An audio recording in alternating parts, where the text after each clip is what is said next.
I made a video the other day asking people when was the moment that they came to the conclusion Donald Trump is racist. A lot of people said the Central Park 5. We'll talk about that in another video. For me personally, it was the very fine people on both sides thing. But you also had people that were very fine people on both sides. I remember seeing that clip and feeling like, wow, maybe he is racist. And I just happened to come across this video on YouTube. It basically said that the clip was edited and that I should go back and watch the entire clip. So I watched the entire thing. It got to that point where he says very fine people on both sides. And I'm like, see, that's exactly, I knew he said that. There's no point in me even continuing to watch this. And then it goes on and it gets to the part where he's like. And I'm not talking about the neo-Nazis and the white nationalists because they should be condemned totally. So he said he wasn't talking about the neo-Nazis and white supremacists. Why would they show me part of the story and make me feel like this? Even in the presidential debate against Joe Biden, he brought up the very fine people thing. He said, I think they're fine people on both sides. What American president would ever say, Nazis coming out of fields, carrying torches, singing the same anti-Semitic bile, carrying swastikas, were fine people? Kamala Harris just brought it up on the recent debate. Let's remember Charlottesville, where there was a mob of people carrying tiki torches, spewing anti-Semitic hate. And what did the president then at the time say? There were fine people on each side. People are still saying it even though it's been debunked. Snopes just added this shit in 2024 that was a lie. It supposedly said in 2017. He dropped out of a presidential race because white supremacists joined his same party. I'm not going to be running. The party is, as you know, self-destructing. When you say the party is self-destructing, what do you see as the biggest problem with the Reform Party right now?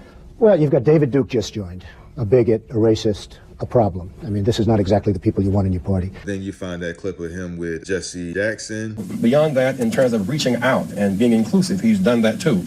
And created for many people a comfort zone when I ran for the presidency in 84 and 88. And many others thought it was either laughable or something to avoid. He came to our business meeting here in New York because he has this sense of the curious and a will to risk to make things better. And so aside from all of his style and his pizzazz, he's a serious person who's an effective builder of building of people. Last year, he was a part of our workshop, of our panel workshop on what are the challenges and opportunities. And so a year later, Donald Trump, for a few minutes, challenges and opportunities to embrace the underserved communities. Donald Trump.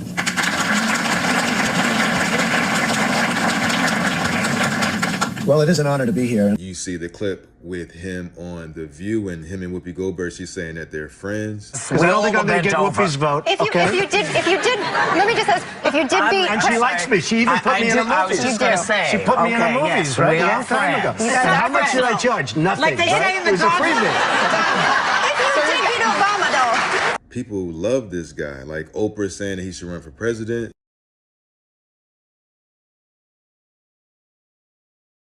Do you have a vice presidential candidate in mind? Well, I really haven't gotten quite there yet. It's just Oprah. I love Oprah. Oprah would always be my first choice. Oprah, your competitor, right? Oprah's a competitor. You know what? I'll tell you, she's really a great woman, though. She is a terrific woman. She's somebody that's very special.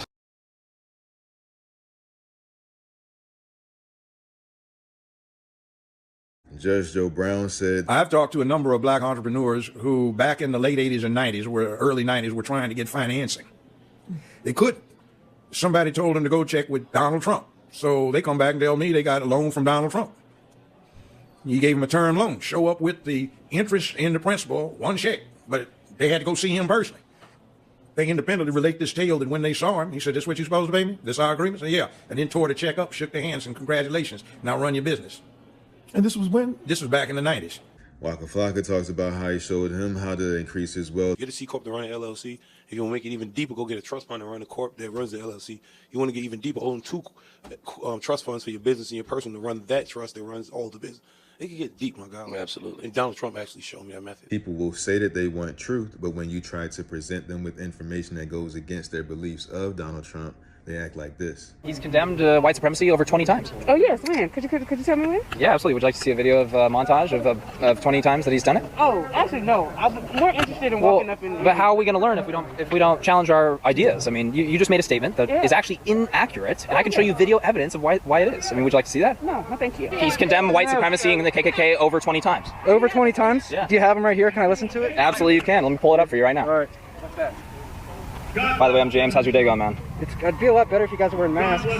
We can socially distance. Yeah, I gotta go. Wait. You don't want to see the examples? I have 20 examples right here. He is a white supremacist. It's just like Yuri said. Exposure to true information does not matter anymore. A person who was demoralized is unable to assess true information. The facts tell nothing to him. Even if I shower him with information, with authentic proof, with documents, with pictures, when a military boot crashes his balls, then he will understand, but not before that. That's the tragic of the situation of demoralization. The populace versus the establishment. Whatever they do to the populist candidate, they're doing to you. When you assist the establishment in crushing the populist candidate, they're going to turn around and do it to you next. Whatever rules that they broke to get at him, that you cheered on because you were so anti-him, those rules were broken so that they can get your consent.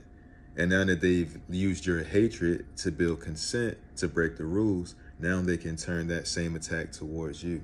And you've yayed and amened it into existence. If you previously believed that Trump was racist and then something changed your mind, I'd like to know what was that moment. Thank you for watching again. Like I said, I appreciate your time and attention because you can't get it back. Leave whatever opinions that you want in the comments, and I'll see y'all in the next one. Peace.